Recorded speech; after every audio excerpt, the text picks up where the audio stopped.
스파르타의 전장에는 언제나 피와 함성이 가득했습니다. 그 한가운데에서 크레토스라는 이름의 전사가 칼을 휘두르고 있었죠. 그는 단순한 병사가 아니었습니다. 스파르타 군대를 이끄는 장군이었고 전쟁터에서는 누구도 당할 수 없는 무자비한 전사였거든요. 그의 칼날 앞에서 적들은 공포에 떨었고 그가 지나간 자리에는 시체들만이 쌓여갔습니다. 하지만 전쟁은 언제나 승리로만 끝나지 않습니다. 어느 날 크레토스와 그의 군대는 야만족 부족과 맞닥뜨렸습니다. 수적으로 압도당한 스파르타 병사들은 하나둘씩 쓰러져 갔고 크레토스 자신도 죽음의 문턱까지 내몰렸죠. 피투성이가 된 채 무릎을 꿇은 그 순간 크레토스는 절망 속에서 외쳤습니다. 전쟁의 신 아레스에게 도움을 구하는 외침이었습니다. 나를 구해준다면 당신을 영원히 섬기겠습니다.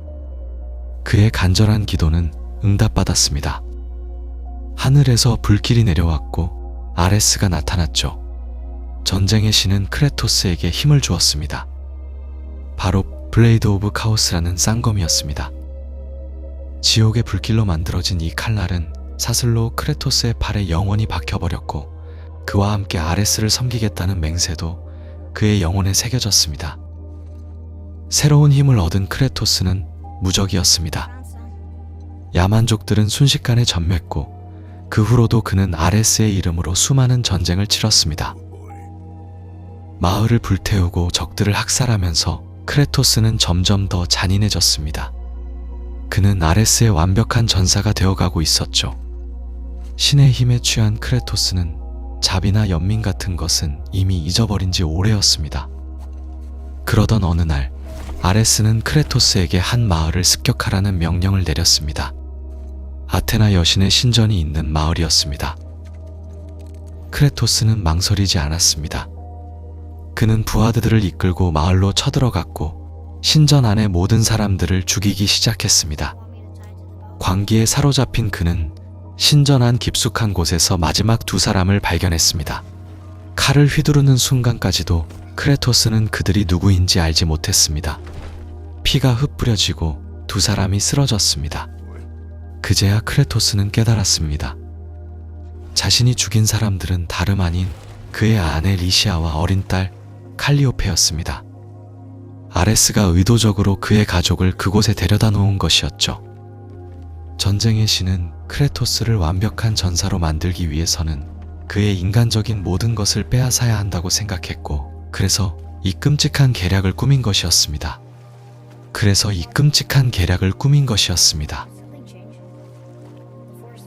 크레토스는 비명을 질렀습니다. 그 비명은 분노였고 절망이었으며 자신에 대한 혐오였습니다. 마을에 한 사제가 나타나 그에게 저주를 내렸습니다. 그가 죽인 가족의 죄가 크레토스의 피부에 영원히 달라붙어 하얗게 변하는 저주였죠. 그날부터 크레토스는 더 이상 그저 스파르타의 장군이 아니었습니다. 사람들은 그를 고스트 오브 스파르타, 스파르타의 유령이라 부르기 시작했습니다. 하얗게 변한 피부는 그가 저지른 죄악을 영원히 상기시키는 표식이 되었고 그 무게는 그의 영혼을 짓눌렀습니다. 크레토스는 그날 이후 아레스를 섬기는 것을 멈췄습니다. 하지만 전쟁의 신은 그를 쉽게 놓아주지 않았죠. 가족을 잃은 악몽은 매일 밤 크레토스를 찾아왔고 그는 잠을 잘 수 없었습니다. 눈을 감을 때마다 아내와 딸의 마지막 순간이 되살아났고 그들의 비명이 귓가에 맴돌았습니다. 크레토스는 올림포스의 신들에게 기도했습니다. 이 끔찍한 기억을 지워달라고, 이 고통에서 벗어나게 해달라고 간청했지만 아무도 대답하지 않았습니다. 신들은 침묵했고 크레토스는 점점 더 깊은 절망 속으로 빠져들었습니다. 그는 여전히 스파르타를 위해 싸웠지만 그의 눈에는 더 이상 어떤 빛도 없었습니다. 그저 명령을 따르고 적을 베고 또다시 전장으로 나가는 것을 반복할 뿐이었죠. 하지만 그 무엇도 그의 영혼을 채워주지 못했습니다. 10년이라는 세월이 흘렀지만 그에게 시간은 아무런 의미가 없었습니다. 그러던 중 아테나 여신이 크레토스 앞에 나타났습니다. 지혜의 여신은 그에게 제안을 했습니다.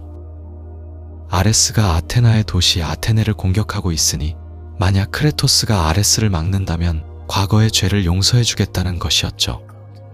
크레토스에게는 이것이 마지막 희망처럼 보였습니다. 아레스를 죽이고 악몽에서 벗어날 수 있다면 그는 무엇이든 할 준비가 되어 있었습니다. 하지만 문제가 있었습니다. 아레스는 신이었고 올림포스의 법에 따르면 신은 다른 신을 직접 죽일 수 없었습니다.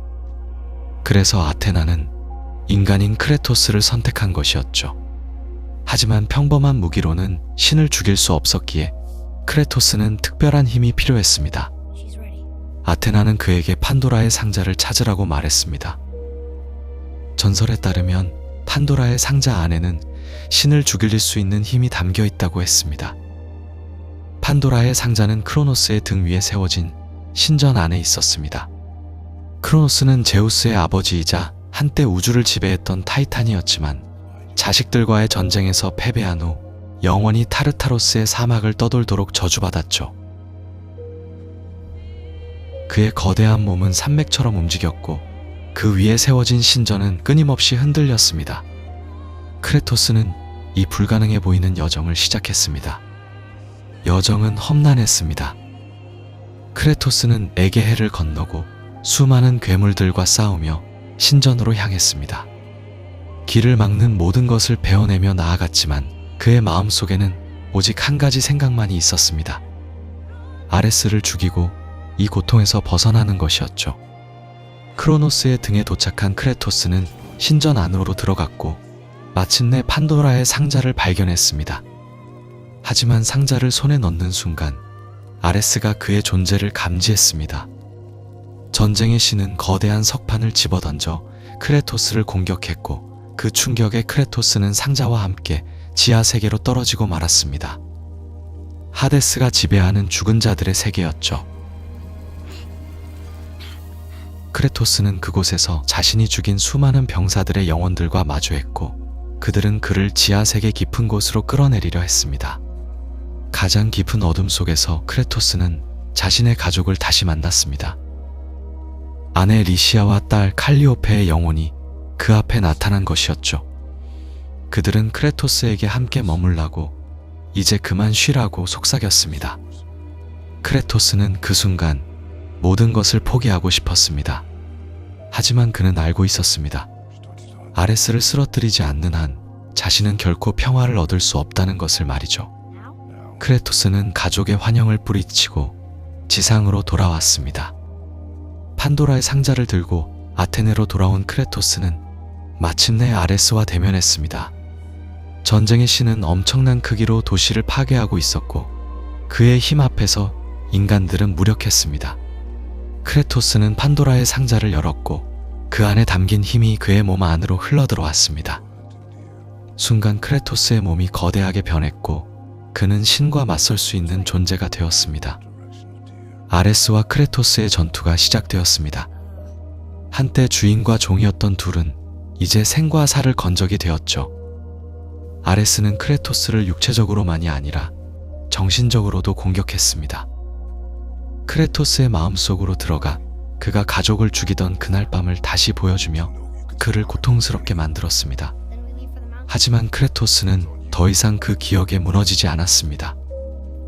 그는 아레스의 환영을 깨뜨리고 마침내 전쟁의 신에게 치명타를 입혔습니다. 아레스가 쓰러지자 크레토스는 다시 인간의 크기로 돌아왔습니다. 전쟁의 신은 죽어가면서도 크레토스를 바라보았고 그의 눈에는 믿을 수 없다는 표정이 담겨 있었습니다. 자신이 완벽한 전사로 만들려 했던 인간에게 죽임을 당한 것이었죠. 아레스의 죽음과 함께 크레토스는 올림포스의 새로운 전쟁의 신이 되었습니다. 아테나는 약속대로 그를 신으로 만들어 주었지만 과거의 기억을 지워주지는 않았습니다. 신이 된 크레토스는 여전히 가족을 죽인 그날 밤에 악몽을 꾸었고 그의 영혼은 여전히 고통받고 있었습니다. 신이 된다는 것, 그것은 크레토스가 평생 꿈꿔왔던 순간이었지만 막상 올림포스의 옥좌에 앉은 그에게 찾아온 것은 평화가 아니라 더 깊은 공허함이었습니다. 전쟁의 신이라는 자리는 그에게 힘을 주었지만 동시에 끝없는 전쟁을 요구했죠. 크레토스는 스파르타를 이끌며 그리스 전역을 정복해 나갔고 그의 군대는 무자비했습니다. 하지만 아무리 많은 도시를 불태우고 적을 쓰러뜨려도 그의 마음속 고통은 사라지지 깊이 않았어요.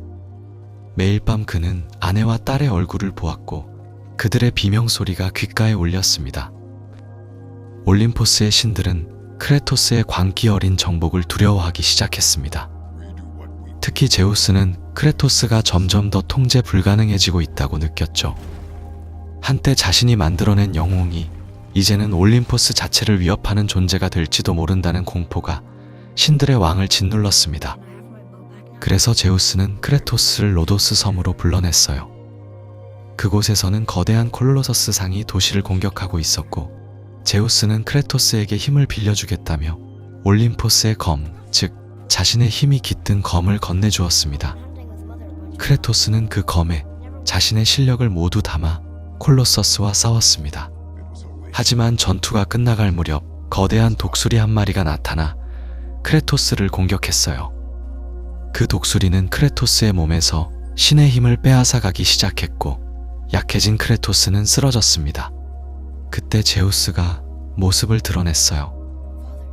독수리는 제우스 자신이었던 거죠. 신들의 왕은 차가운 눈빛으로 크레토스를 내려다보며 올림포스의 검을 들어 올렸습니다. 용서하거라, 나의 아들이여. 하지만 올림포스를 위협하는 자는 그 누구라도 살려둘 수 없다. 제우스는 크레토스의 가슴에 검을 꽂았습니다. 배신당했다는 사실보다 더 크레토스를 충격에 빠뜨린 것은 제우스가 자신을 아들이라 불렀다는 사실이었습니다. 죽어가면서 크레토스는 자신의 삶 전체가 신들의 계획 속에 있었음을, 자신이 신의 피를 이어받은 반신이었음을 깨달았죠. 의식을 잃은 크레토스는 지옥, 하데스의 영역으로 떨어져 갔습니다. 그곳에서 그는 자신이 죽인 수많은 영혼들을 만났고 그들의 원한이 그를 짓눌렀습니다. 하지만 크레토스는 포기하지 않았어요. 지옥에서 빠져나오기 위해 싸우며 올라가던 중 그는 거대한 사슬에 묶인 타이탄들을 발견했습니다. 타이탄, 그들은 신들보다 먼저 존재했던 고대의 거인들로 제우스와 올림포스 신들과의 전쟁에서 패배해 이곳에 갇혀 있었죠. 특히 가이아라는 대지의 타이탄은 크레토스를 도와주었습니다. 제우스는 우리를 배신했고 너 또한 배신했구나. 우리에게는 공통의 적이 있다. 가이아는 크레토스에게 복수의 기회를 제시했어요. 운명의 새 여신을 찾아가 시간을 되돌리면 제우스를 죽일 수 있다고 말이죠.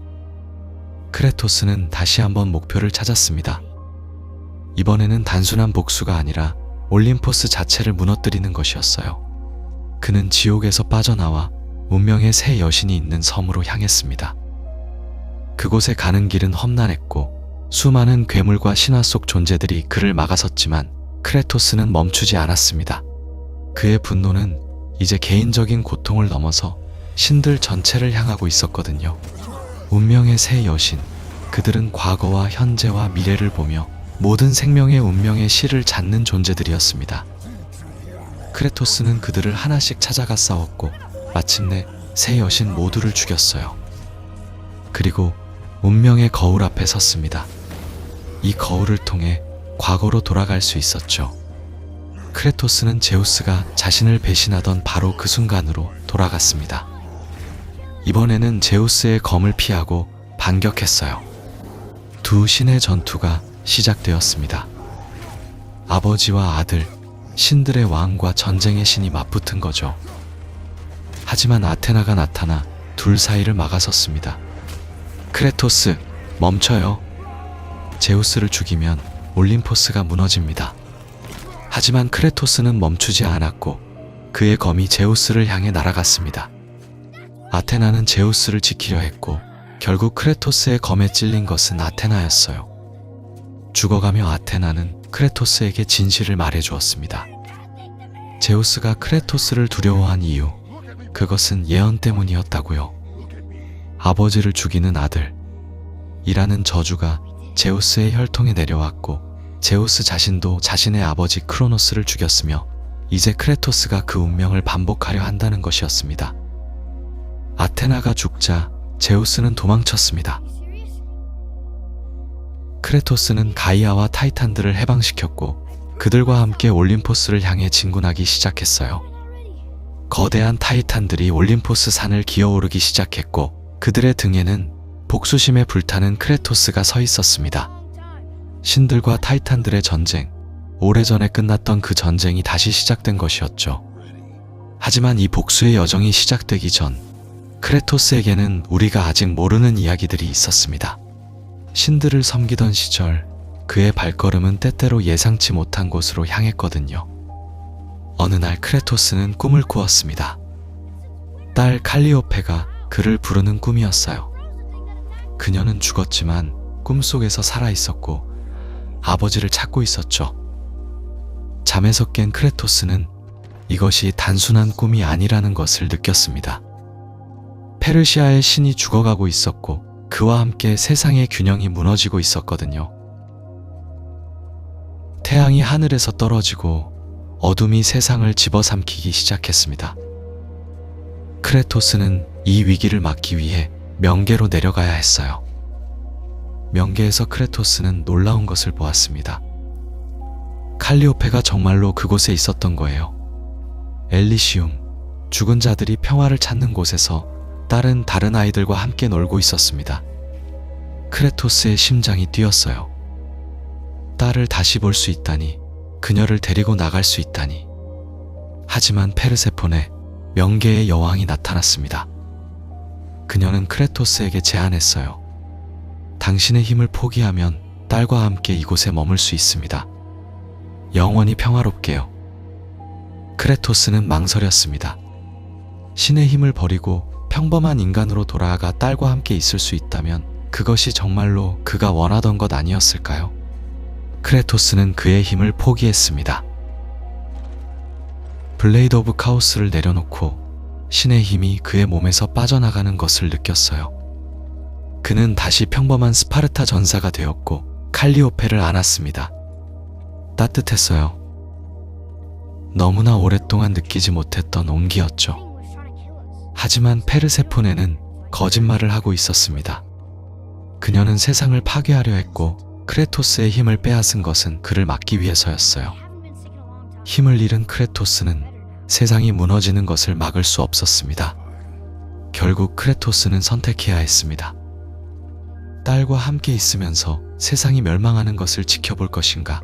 아니면 다시 힘을 되찾아 세상을 구하되 딸을 영원히 잃을 것인가? 그는 눈물을 흘리며 칼리오페에게 작별을 고했습니다. 미안하다 칼리오페. 아버지는 가야 한다. 딸은 이해한다는 듯 고개를 끄덕였어요. 크레토스는 다시 블레이드를 들었고 페르세포네와 싸워 그녀를 물리쳤습니다. 세상은 구원받았지만 크레토스는 다시 한번 딸을 잃었어요.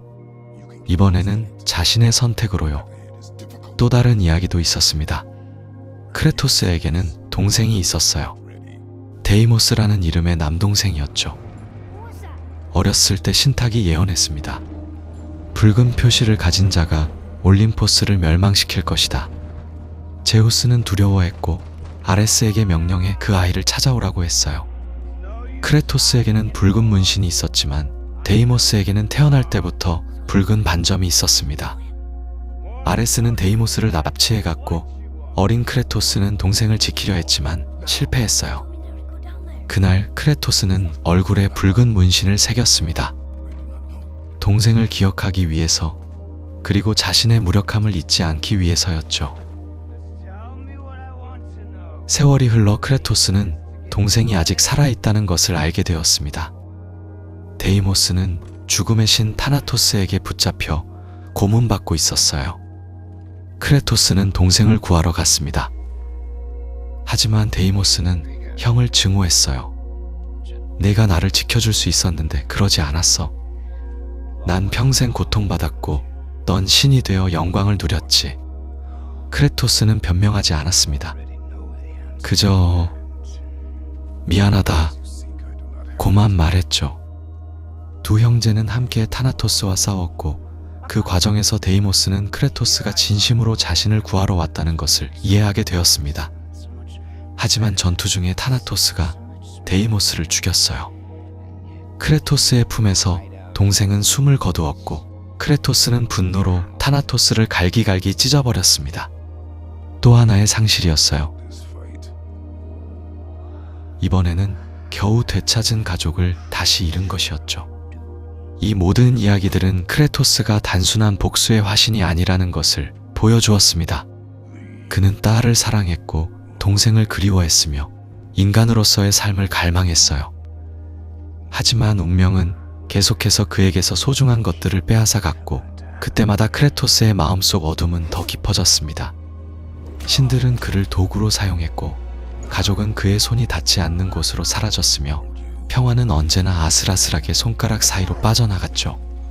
그렇게 크레토스는 복수 외에는 아무것도 남지 않은 존재가 되어갔습니다. 그리고 마침내 크레토스는 올림포스로 향했습니다. 이번에는 혼자가 아니었어요. 타이탄들과 함께였죠. 가이아는 크레토스를 자신의 어깨에 태우고 올림포스 산을 기어 올랐습니다. 다른 타이탄들도 함께했어요. 오래전 제우스와 신들에게 패배해 타르타로스에 갇혔던 그들은 이제 복수의 기회를 얻었습니다. 거대한 타이탄들이 신들의 거처로 올라가는 모습은 그야말로 종말의 광경이었어요. 하늘은 찢어지고 바다는 요동쳤으며 대지는 비명을 질렀습니다. 포세이돈이 먼저 나타났습니다. 바다의 신은 거대한 물의 형상을 만들어 타이탄들을 막으려 했어요. 하지만 크레토스는 타이탄의 도움을 받아 포세이돈에게 다가갔고 결국 그를 붙잡았습니다.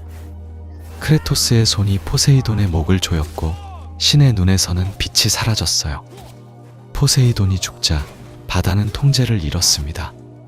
거대한 해일이 그리스 전역을 휩쓸었고 수많은 도시가 물에 잠겼죠. 크레토스의 복수는 무고한 이들의 죽음까지 불러왔습니다. 하데스도 나타났습니다. 지하세계의 신은 영혼들을 이끌고 크레토스와 맞섰어요. 내가 내 조카 아테나를 죽였지. 내가 내 형제 포세이돈을 죽였어. 이제 내 차례다. 하데스의 갈고리가 크레토스를 향해 날아왔지만 크레토스는 더 빨랐습니다. 전투 끝에 크레토스는 하데스의 무기를 빼앗고 그것으로 하데스 자신을 찔렀어요. 하데스가 죽자 지하세계의 경계가 무너졌습니다. 죽은 자들의 영혼이 세상으로 쏟아져 나왔고 산자와 죽은 자의 구분이 사라졌죠. 헬리오스, 태양의 신도 크레토스의 손에 죽었습니다. 크레토스는 그의 머리를 잘라 등불처럼 들고 다녔어요. 헬리오스가 죽자 하늘에서 태양이 사라졌습니다. 세계는 어둠에 잠겼고 식물들이 시들기 시작했죠. 헤르메스도 마찬가지였습니다. 전령의 신은 빠른 속도로 크레토스를 조롱했지만 결국 그의 다리가 잘려나갔어요. 헤르메스가 죽자 전염병이 세상에 퍼졌습니다. 그의 축복이 사라지면서 질병을 막아주던 힘도 함께 사라진 거예요. 헤라, 제우스의 아내이자 신들의 여왕도 크레토스를 막으려 했습니다. 하지만 그녀는 늙고 약해져 있었어요. 크레토스는 그녀의 목을 부러뜨렸고 헤라가 죽자 모든 식물이 시들어 죽었습니다. 결혼과 풍요의 여신이 사라지면서 생명의 힘도 함께 사라진 거죠. 그리스는 점점 더 황폐해졌습니다. 물에 잠기고 어둠에 뒤덮이고 죽음으로 가득 차고 생명이 소멸해가는 땅이 되어갔어요. 하지만 크레토스는 멈추지 않았습니다. 그의 눈에는 오직 제우스만 보였거든요. 가이아는 그를 올림포스 정상으로 데려갔지만 제우스가 나타나 가이아와 크레토스를 함께 공격했습니다. 그 충격으로 크레토스는 가이아의 손에서 떨어졌고 지하세계로 추락했어요. 죽음의 강에 빠진 크레토스는 자신이 죽인 모든 이들의 환영을 보았습니다. 그들의 손이 그를 붙잡고 물속으로 끌어당겼죠. 내가 우리를 죽였어. 이제 내 차례야. 하지만 그때 빛이 나타났습니다. 아테나였어요. 일어나, 크레토스. 아직 끝나지 않았어. 하지만 이 아테나는 예전의 아테나가 아니었습니다. 그녀는 죽었고 이제 더 높은 차원의 존재가 되어 있었어요. 내가 내 손에 죽었을 때 나는 진실을 보았어. 신들이 가진 힘의 비밀을 알게 되었지. 그리고 그것이 판도라의 상자 안에 있다는 것도. 크레토스는 혼란스러워했습니다. 판도라의 상자는 이미 열었어. 그 안의 힘으로 아레스를 죽였지. 아테나는 고개를 저었어요. 아니야. 상자 안에는 두 가지가 있었어. 세상의 모든 악, 그리고 그 악을 이길 수 있는 힘이. 제우스는 악을 두려워해서 판도라의 상자에 가뒀지만 내가 상자를 열었을 때 악이 쏟아져 나왔고 신들이 그것에 감염되었어. 하지만 또 다른 힘도 풀려났어. 그리고 그것이 내 안에 들어갔지. 그것이 바로 내가 신을 죽일 수 있는 힘의 원천이야. 크레토스는 다시 올라갔습니다. 이번에는 혼자 힘으로요. 그리고 올림포스에서 판도라를 만났습니다. 판도라는 헤파이스토스가 만든 인공생명체였어요. 그녀는 판도라의 상자를 열 수 있는 유일한 존재였고 이제 올림포스의 심장부에 숨겨진 진짜 불꽃, 제우스의 힘의 원천을 끌 수 있는 열쇠이기도 했습니다. 아테나는 크레토스에게 말했습니다. 판도라를 불꽃 속으로 보내야 해. 그러면 내 안에 있는 그 힘을 다시 꺼낼 수 있고 그것으로 제우스를 죽일 수 있어. 하지만 문제가 있었습니다. 크레토스는 판도라를 보며 딸 칼리오페를 떠올렸던 거예요. 판도라는 순수하고 용감한 소녀였습니다. 그녀는 세상을 구하기 위해 기꺼이 희생하려 했어요. 하지만 크레토스는 또다시 무고한 아이를 죽이고 싶지 않았습니다. 안 돼. 다른 방법을 찾아야 해. 판도라는 말했어요. 이게 제가 태어난 이유예요. 제발 저를 보내주세요. 하지만 크레토스는 거부했습니다. 그리고 그 선택은 모든 것을 바꿔놓았어요. 제우스가 나타났습니다. 부자는 마지막 전투를 벌였어요. 올림포스 전체가 그들의 전장이 되었습니다. 건물이 무너지고 하늘이 갈라지고 대지가 요동쳤죠. 가이아가 다시 나타나 제우스를 공격했지만 크레토스는 가이아도 배신했습니다. 그녀가 자신을 이용했다는 것을 알았거든요. 가이아는 처음부터 크레토스를 아끼지 않았어요. 그저 신들을 무너뜨릴 도구로 생각했을 뿐이었죠. 크레토스는 가이아의 심장을 찔렀고 대지의 여신도 쓰러졌습니다. 이제 크레토스와 제우스만 남았습니다. 둘은 서로를 향해 달려들었어요. 주먹과 무기가 부딪혔고 피가 흘렀습니다. 제우스는 번개를 내리쳤고 크레토스는 블레이드로 베었죠. 그들은 올림포스에서 싸우다가 지상으로 떨어졌고 거기서도 계속 싸웠습니다. 마침내 크레토스가 제우스를 제압했어요. 그는 아버지를 바닥에 눕히고 주먹으로 내리쳤습니다. 한 번, 두 번, 세 번. 멈추지 않았어요. 제우스의 얼굴이 부서지고 피가 사방으로 튀었습니다. 크레토스의 손에서 피가 흘러내렸지만 그는 계속 내리쳤어요. 분노가, 증오가, 고통이 그의 팔을 움직였습니다. 마침내 제우스는 죽었습니다. 하늘의 왕이 쓰러지자 천둥이 멈췄어요. 하지만 세상도 함께 멈췄습니다. 그리스는 완전히 파괴되었어요. 바다는 범람했고 하늘은 어두웠으며 땅은 죽었고 죽은 자들이 거리를 배회했습니다. 크레토스는 신들의 집을 무너뜨렸지만 그 과정에서 세상 전체를 파괴해버린 거예요. 아테나가 나타났습니다. 이제 그 힘을 내게 줘. 내 안에 있는 그 힘으로 새로운 세계를 만들 수 있어. 내가 세상을 다시 세우겠어.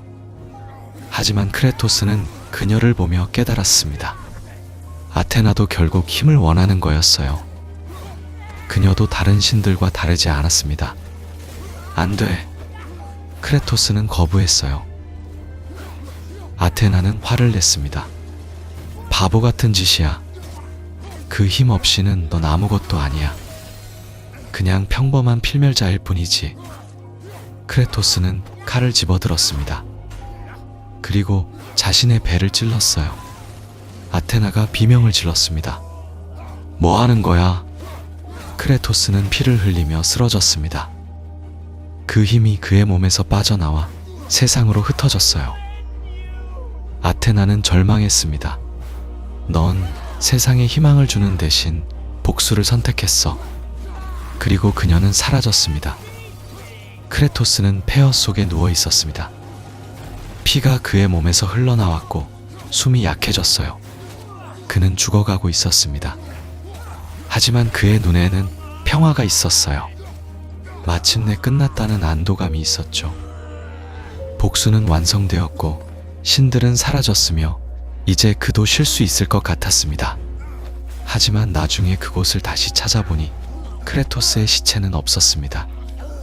피자국만 남아 있었고 그것은 절벽 끝까지 이어졌다가 사라졌어요. 크레토스가 어디로 갔는지는 아무도 몰랐습니다. 죽었는지 아니면 어딘가로 떠났는지. 그리스는 파괴되었고 신들은 사라졌으며 생존자들은 폐허 속에서 새로운 시작을 찾아야 했습니다. 그리고 복수의 유령은 어둠 속으로 사라졌죠. 크레토스는 살아남았습니다. 어떻게 살아남았는지, 어떻게 그 치명적인 상처를 견뎌냈는지는 명확하지 않아요. 하지만 그는 그리스를 떠났습니다. 파괴된 올림포스를, 재가 된 스파르타를, 그가 사랑했던 모든 것의 무덤을 뒤로하고 북쪽으로 향했죠. 멀고 먼 북쪽, 눈과 얼음이 지배하는 땅으로요. 그곳은 북유럽이었습니다. 그리스 신화와는 전혀 다른 신들이 존재하는 곳이었어요. 오딘과 토르, 프레야와 발두르. 그곳에는 9개의 세계가 있었고 세계수 위그드라실이 모든 것을 연결하고 있었습니다. 크레토스는 이 낯선 땅에서 자신의 정체를 숨기고 살기로 결심했어요. 과거를 묻고 복수의 유령이 아닌 평범한 사람으로 살아가려 했던 거죠. 그리고 그곳에서 그는 한 여인을 만났습니다. 페이라는 이름의 여인이었어요. 그녀는 강인하면서도 따뜻했고 크레토스의 어두운 과거를 알면서도 그를 받아들였습니다. 페이는 크레토스에게 새로운 시작이 가능하다는 것을 보여줬어요. 그들은 사랑에 빠졌고 결혼했습니다. 그리고 아이가 태어났죠. 아트레우스라는 이름의 아들이었어요. 크레토스는 아버지가 되었습니다. 한때 신들을 죽이고 세상을 파괴했던 전쟁의 신이 이제는 숲속의 작은 오두막에서 아들을 키우는 아버지가 된 거예요. 그는 아트레우스에게 자신의 과거를 말하지 않았습니다. 그리스에서 무슨 일이 있었는지, 자신이 누구였는지, 무엇을 했는지 아무것도 말하지 않았어요. 그저 평범한 아버지로 살아가려 했죠. 하지만 크레토스는 여전히 조심스러웠습니다. 아트레우스에게 전투를 가르쳤고 사냥하는 법을 알려줬어요. 하지만 동시에 감정을 억누르는 법도 가르쳤습니다. 분노를 조절하고 충동을 참는 법을요. 크레토스는 자신의 분노가 어떤 결과를 가져왔는지 너무나 잘 알고 있었거든요. 아들이 자신과 같은 길을 걷지 않기를 바랐습니다. 페이는 가족의 중심이었어요. 그녀는 크레토스에게 인간성을 되찾게 해줬고 아트레우스에게는 따뜻한 어머니였습니다. 그녀는 이 작은 가족을 하나로 묶어주는 끈이었죠. 크레토스는 그녀와 함께라면 과거를 진정으로 묻을 수 있을 것 같았어요. 복수와 분노가 아닌 사랑과 평화 속에서 살아갈 수 있을 것 같았습니다. 하지만 평화는 영원하지 않았습니다. 페이가 병에 걸렸어요. 북유럽의 어떤 치료법도 그녀를 구할 수 없었습니다. 크레토스는 무력했어요. 신들과 싸울 수는 있었지만 병과는 싸울 수 없었죠. 페이는 점점 약해졌고 결국 세상을 떠났습니다. 크레토스는 다시 한번 사랑하는 사람을 잃었어요. 페이는 죽기 전에 마지막 소원을 남겼습니다. 자신의 유해를 9세계 중 가장 높은 봉우리에 뿌려달라고요. 크레토스는 그 약속을 지키기로 했습니다. 그리고 이제 그와 아트레우스는 단둘이 남겨졌어요. 아버지와 아들, 서로를 제대로 알지 못하는 두 사람이 함께 긴 여정을 떠나야 했습니다. 그 여정이 그들을 어디로 이끌지, 무엇을 마주하게 할지는 아직 아무도 몰랐죠. 여정은 그렇게 시작됐습니다. 크레토스와 아트레우스, 아버지와 아들은 페이의 유해를 담은 작은 자루를 들고 집을 떠났어요. 목적지는 9세계에서 가장 높은 봉우리였죠. 하지만 그게 정확히 어디인지, 어떻게 가야 하는지 크레토스는 알지 못했습니다. 페이는 그저 가장 높은 곳이라고만 말했거든요. 두 사람 사이에는 어색한 침묵이 흘렀어요. 크레토스는 아들과 대화하는 법을 몰랐습니다. 그는 평생 전쟁터에서 살았고 감정을 드러내는 것에 익숙하지 않았어요. 아트레우스는 아버지가 무섭기도 하고 낯설기도 했죠. 어머니가 살아계실 때는 그녀가 둘 사이의 다리 역할을 해줬지만 이제는 그마저도 없었습니다. 크레토스는 아들에게 명령하듯 말했고 아트레우스는 조심스럽게 따랐어요. 숲을 지나며 크레토스는 아들에게 사냥을 가르쳤습니다. 활을 다루는 법, 적의 움직임을 읽는 법, 생존하는 법을 알려줬죠. 하지만 그의 가르침은 따뜻하지 않았어요. 집중해라. 실수하지 마라. 약함을 보이지 마라. 그는 아들을 전사로 키우려 했습니다. 이 세상이 얼마나 위험한지 알고 있었거든요. 아트레우스는 아버지의 기대에 부응하려 애썼지만 때로는 그 무게가 너무 무거웠어요. 여행 초반 그들은 미드가르드의 황량한 풍경을 지나갔습니다. 한때는 생명으로 가득했을 땅이었지만 이제는 겨울의 저주로 얼어붙어 있었어요. 핀불의 겨울, 라그나로크의 전조라 불리는 끝없는 겨울이 이미 시작된 거였죠. 크레토스는 이 세계의 신화나 예언에는 관심이 없었습니다. 그저 약속을 지키고 평화롭게 살고 싶었을 뿐이에요. 하지만 북유럽의 신들은 크레토스를 그냥 두지 않았습니다. 여정이 시작된 지 얼마 되지 않아 낯선 남자가 그들의 집 앞에 나타났어요. 금발의 긴 머리에 문신으로 뒤덮인 근육질 남자였죠. 그는 크레토스를 찾아왔다고 했습니다. 이유는 말하지 않았어요. 그저 싸우자고만 했죠. 크레토스는 아트레우스를 집 안으로 들여보냈습니다. 이 남자가 평범하지 않다는 걸 직감했거든요. 남자는 자신을 소개하지 않았지만 크레토스를 정확히 알고 있는 것 같았어요. 넌 신이 아닌 척하지만 내 본성은 숨길 수 없어. 남자는 비웃듯 말했습니다. 크레토스는 대답하지 않았어요. 그저 조용히 전투 자세를 취했죠. 싸움이 시작됐습니다. 그 낯선 남자는 믿을 수 없을 정도로 강했어요. 크레토스의 주먹을 맞고도 웃으며 일어섰고 어떤 공격에도 상처를 입지 않았죠. 크레토스는 오랜만에 진짜 위협을 느꼈습니다. 두 사람은 숲을 가로지르며 싸웠어요. 나무들이 부러지고 땅이 갈라졌죠. 크레토스는 리바이어던 도끼를 휘둘렀고 남자는 맨손으로 맞섰습니다. 전투는 치열했어요. 남자는 고통을 느끼지 못하는 것처럼 보였죠. 크레토스가 그를 바위에 내던져도 목을 조여도 그는 계속해서 일어났습니다.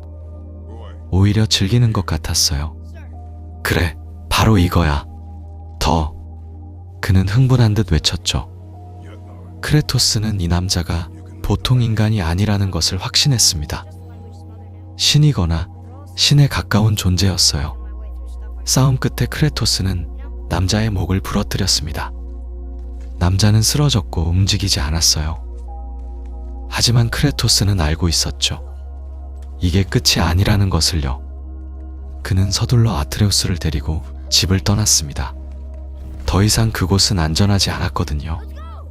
아트레우스는 물었어요. 아버지, 저 사람은 누구였어요? 크레토스는 대답하지 않았습니다. 사실 그도 몰랐거든요. 하지만 한 가지는 확실했어요.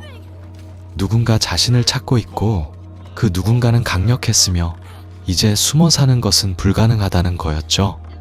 크레토스는 과거가 자신을 따라왔다는 것을 깨달았습니다. 아무리 멀리 도망쳐도 아무리 조용히 살려 해도 신을 죽인 자의 운명은 변하지 않았어요. 그들은 계속 나아갔습니다. 페이와의 약속을 지키기 위해서요.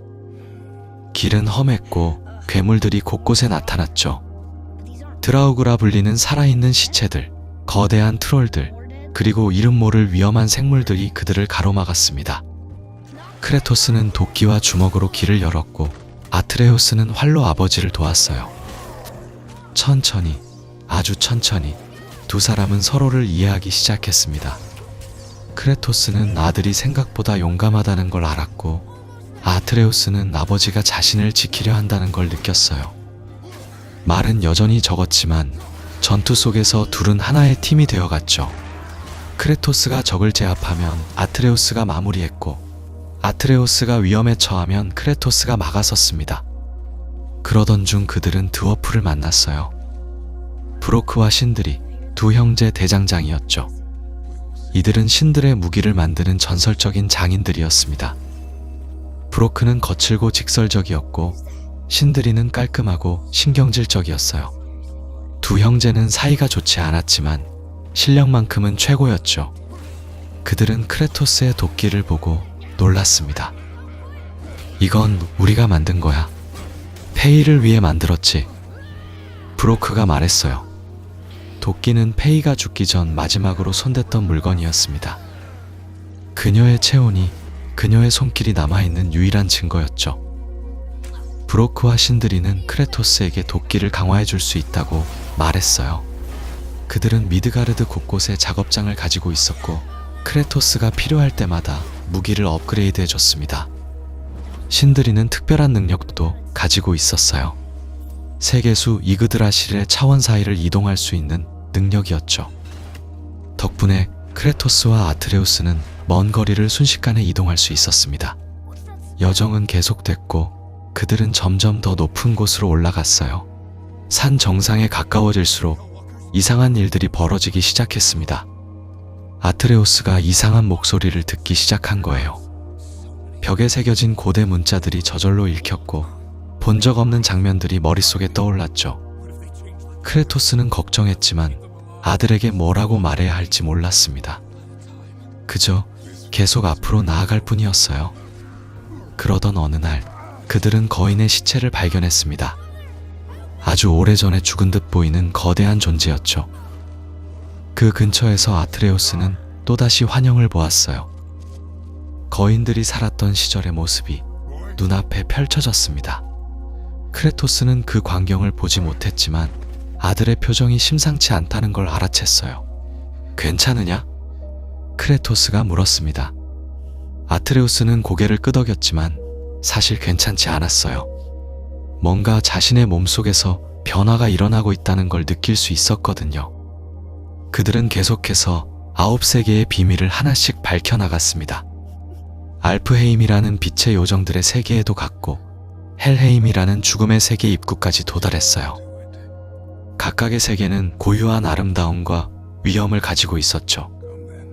알프헤임에서는 빛의 요정과 어둠의 요정이 끝없는 전쟁을 벌이고 있었고 헬헤임은 얼어붙은 절망의 땅이었습니다.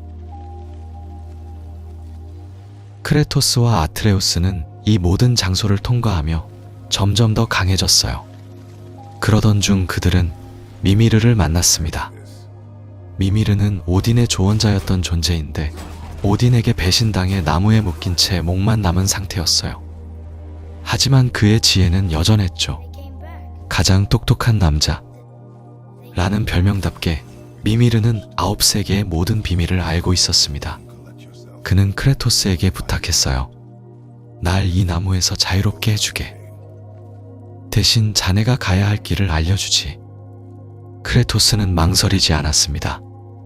도끼로 미미르의 목을 베어 나무에서 분리시켰죠. 놀랍게도 미미르는 죽지 않았어요. 그의 머리는 여전히 살아서 말을 했습니다. 아, 이게 얼마만인가? 드디어 저 지긋지긋한 나무에서 벗어났네. 미미르는 유쾌한 성격을 가진 존재였어요.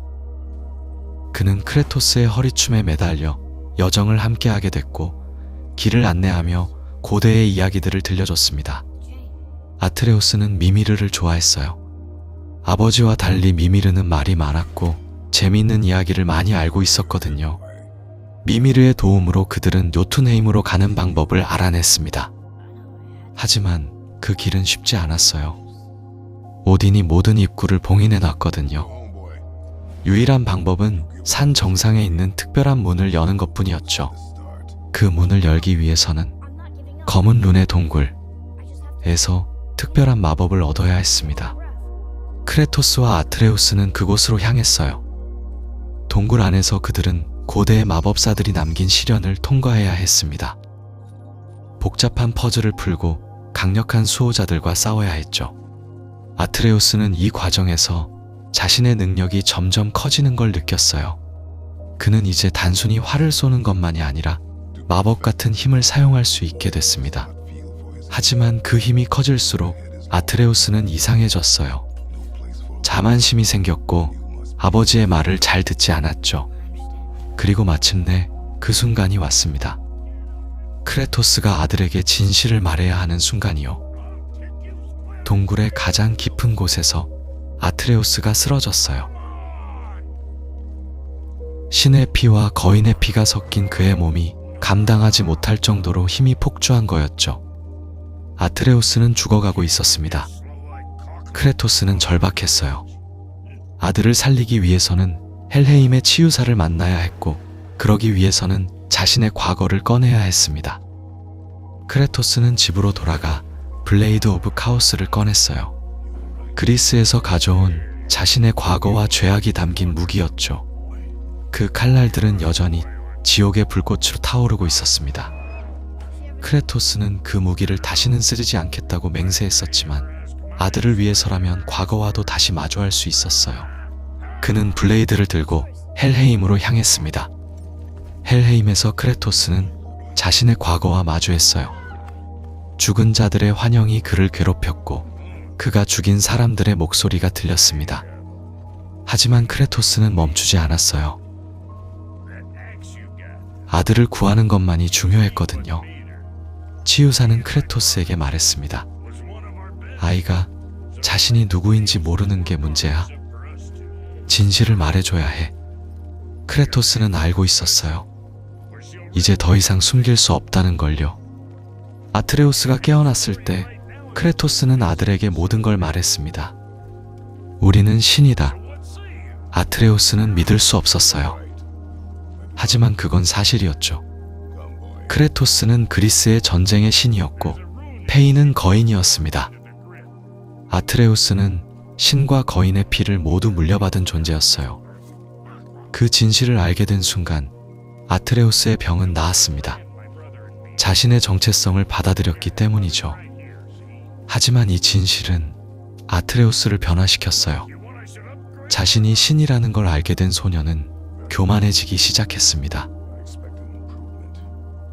신의 힘을 자각한 아트레우스는 달라졌습니다. 예전처럼 아버지의 말을 따르지 않았고 자신의 판단이 옳다고 믿었어요. 크레토스는 불안했습니다. 아들이 자신처럼 되는 건 아닐까? 힘에 취해 파괴만을 남기는 존재가 되는 건 아닐까 하는 두려움이 있었거든요. 하지만 여정은 계속되어야 했어요. 페이의 유언대로 그녀의 죄를 아우왕국 중 가장 높은 봉우리에 뿌려야 했으니까요. 그 봉우리는 바로 거인들의 땅 요투네임에 있었습니다. 하지만 그곳으로 가는 길은 쉽지 않았어요. 미드가르드에서 요투네임으로 가려면 특별한 방법이 필요했거든요. 크레토스와 아트레우스는 여정을 이어가며 북유럽 신화 속 여러 존재들을 만났습니다. 난쟁이 대장장이 형제들, 마녀들, 그리고 다양한 신들이 그들의 앞을 가로막았어요. 그 중에서도 가장 집요한 적은 바로 오딘의 아들 발두르였습니다. 그는 계속해서 크레토스를 추적했어요. 첫 만남에서 그를 막아냈지만 발두르는 포기하지 않았거든요. 그에게는 특별한 능력이 있었습니다. 그 어떤 것도 그를 해칠 수 없었어요. 칼도, 불도, 추위도, 마법도 그의 피부에 상처 하나 낼 수 없었죠. 어머니 프레이아가 그에게 건 축복 때문이었습니다. 하지만 이 축복은 발두르에게 저주나 다름없었어요. 그는 아무것도 느낄 수 없었거든요. 따뜻함도, 차가움도, 고통도, 기쁨도 느낄 수 없었습니다. 100년 넘게 그는 아무것도 느끼지 못한 채 살아왔어요. 크레토스와 아트레우스가 마침내 요투네임으로 가는 문에 도착했을 때 발두르가 다시 나타났습니다. 이번에는 그의 어머니 프레이야도 함께였어요. 프레이야는 크레토스에게 간청했습니다. 자신의 아들을 해치지 말라고요. 하지만 발두르는 미쳐 있었습니다. 그는 크레토스가 아니라 자신의 어머니를 죽이려 했어요. 자신을 이렇게 만든 사람이 바로 어머니라고 생각했거든요. 전투가 벌어졌습니다. 크레토스와 발두르는 격렬하게 싸웠고 그 과정에서 아트레우스의 화살 하나가 발두르의 어깨에 박혔어요.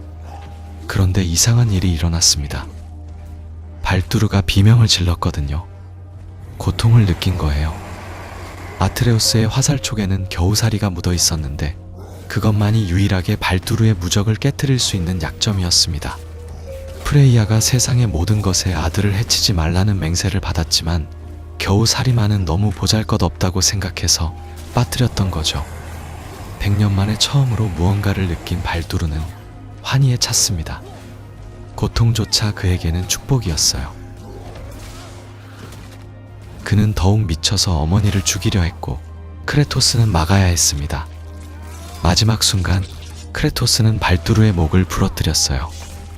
아트레우스가 보는 앞에서요. 프레이야는 비명을 질렀습니다.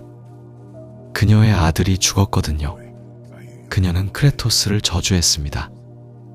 반드시 복수하겠다고 맹세했어요. 발두르의 죽음은 단순한 살인이 아니었습니다. 그것은 예언의 시작이었거든요. 북유럽 신화에서 빛의 신 발두르의 죽음은 라그나로크의 시작을 알리는 징조였으니까요. 하늘이 어두워졌습니다. 눈이 내리기 시작했어요. 핀불의 겨울이 시작된 거예요. 신들의 세계가 끝나기 전 3년 동안 지속되는 끝없는 겨울이 찾아온 겁니다. 크레토스와 아트레우스는 요투네임으로 들어갔습니다. 그곳에서 그들은 거인들이 남긴 벽화를 보았어요. 그 벽화에는 크레토스와 아트레우스의 여정이 모두 그려져 있었습니다. 거인들은 이미 모든 걸 알고 있었던 거예요. 그리고 마지막 벽화에는 충격적인 장면이 있었습니다. 크레토스가 죽어가고 있었고 그의 품에서 무언가가 나오고 있었어요. 아트레우스는 경악했습니다. 아버지가 죽는 미래가 예언되어 있었던 거죠.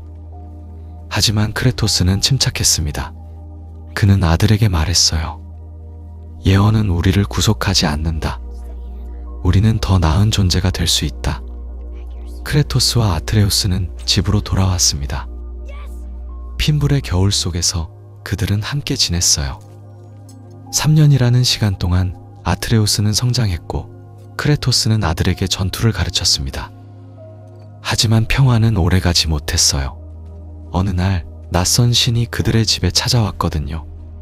그는 자신을 튀르라고 소개했습니다.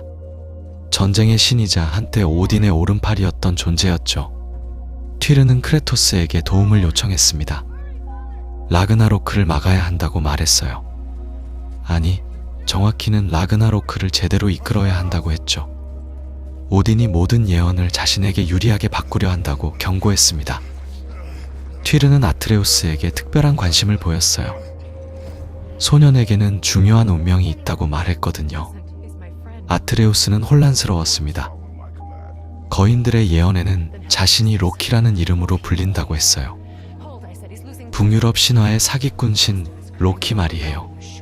자신이 정말 그 로키인지, 그렇다면 예언대로 움직여야 하는지 알 수 없었습니다. 크레토스는 아들에게 선택권이 있다고 말했지만 아트레우스는 확신이 서지 않았어요. 자신의 정체성과 운명 사이에서 갈등했거든요. 그들은 오딘을 찾아 나섰습니다. 튀르의 안내로 아스가르드의 비밀을 하나씩 밝혀냈어요.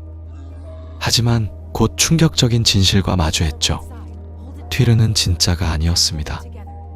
오딘이 변신한 모습이었거든요.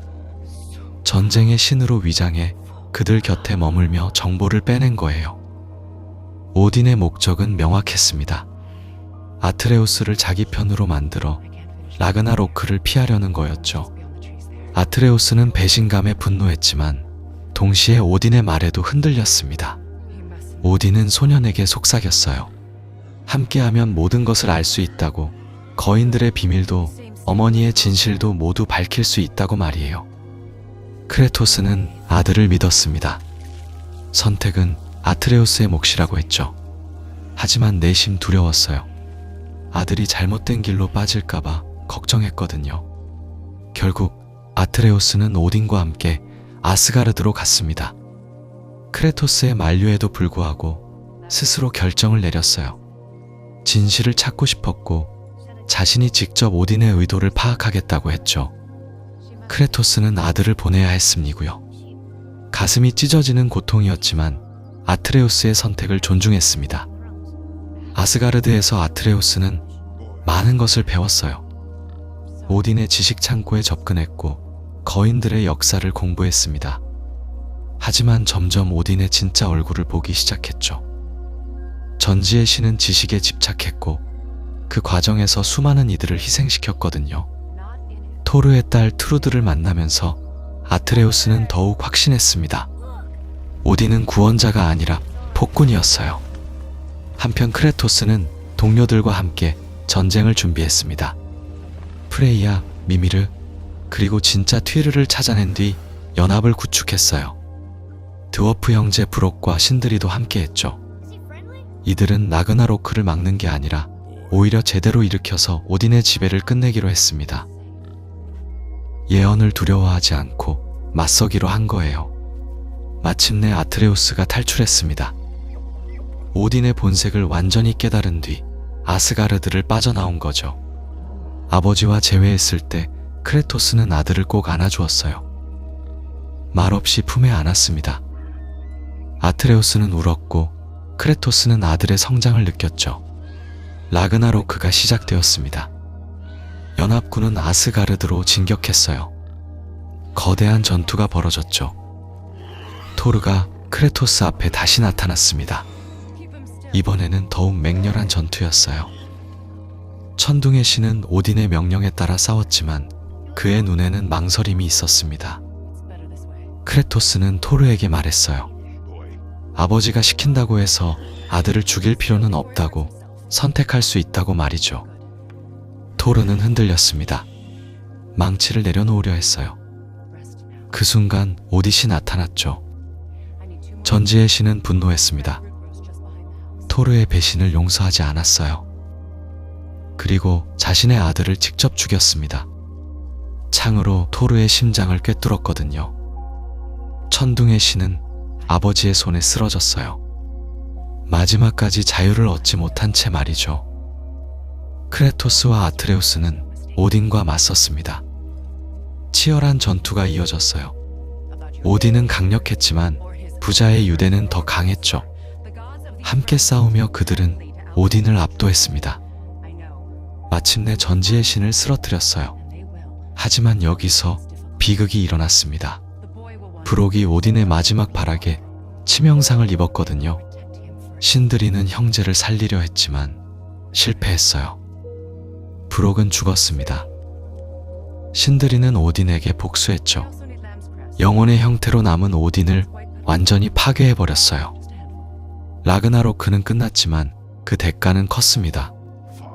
전쟁이 끝난 뒤 아트레우스는 결정을 내렸습니다. 아버지 곁을 떠나 자신의 길을 가기로 한 거예요. 살아남은 거인들을 찾아 나서겠다고 했죠. 크레토스는 슬펐지만 이해했습니다. 아들이 성장했다는 걸 알았거든요. 둘은 작별했어요. 크레토스는 아트레우스를 믿는다고 자랑스럽다고 말했습니다. 크레토스는 새로운 삶을 시작했어요. 더 이상 복수의 화신이 아니었죠. 프레이야와 함께 구계를 지키는 수호자가 되었습니다. 예언은 바뀌었고 운명은 새로 쓰였어요. 스파르타의 전쟁의 신은 마침내 평화를 찾았습니다. 북유럽 땅에서 아버지로서, 수호자로서 살아가기로 했거든요. 갓 오브 워 시리즈는 한 남자의 긴 여정을 그려냅니다. 스파르타의 전사에서 신이 되었다가 다시 인간으로 돌아온, 복수에 미쳐 모든 걸 파괴했다가 마침내 속죄의 길을 걷게 된 크레토스의 이야기예요. 이 여정은 단순한 액션과 전투의 나열이 아니었습니다. 한 인간이 자신의 과거와 마주하고 괴물 같았던 자신을 넘어서려 애쓰는 과정이었거든요. 그리스 신화 시절의 크레토스는 파괴 그 자체였습니다. 가족을 잃은 슬픔을 분노로 바꿔버렸고 그 분노로 올림포스 전체를 불태웠죠. 그 분노로 올림포스 전체를 불태웠죠. 그 분노로 올림포스 전체를 불태웠죠. 그 분노로 올림포스 전체를 신들을 하나하나 찾아가 죽였어요. 제우스를 죽일 때는 주먹으로 얼굴을 계속 내리쳤습니다.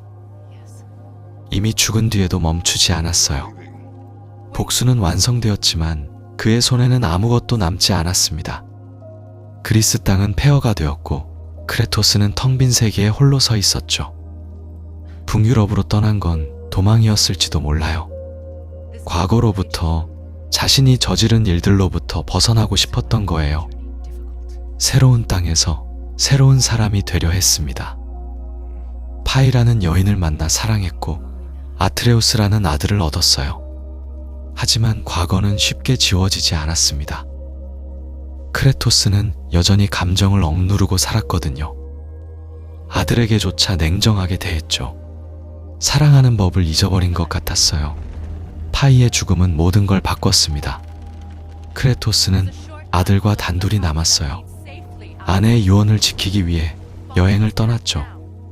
그 여정에서 크레토스는 조금씩 변해갔습니다. 아트레우스와 대화하면서, 함께 싸우면서, 아들을 보호하면서요. 아이가 위험에 빠졌을 때 느낀 두려움, 아이의 성장을 지켜보며 느낀 자랑스러움이 그를 바꿨어요. 전사가 아니라 아버지로서 살아가는 법을 배웠습니다. 하지만 변화는 쉽지 않았어요. 크레토스는 여전히 과거의 그림자와 싸워야 했습니다. 발두르와의 대결에서 다시 분노가 치솟았을 때 그는 자신이 여전히 괴물이 될 수 있다는 걸 깨달았죠. 발두르의 목을 조르며 멈춰야 한다는 걸 알았지만 본능이 그를 지배했어요.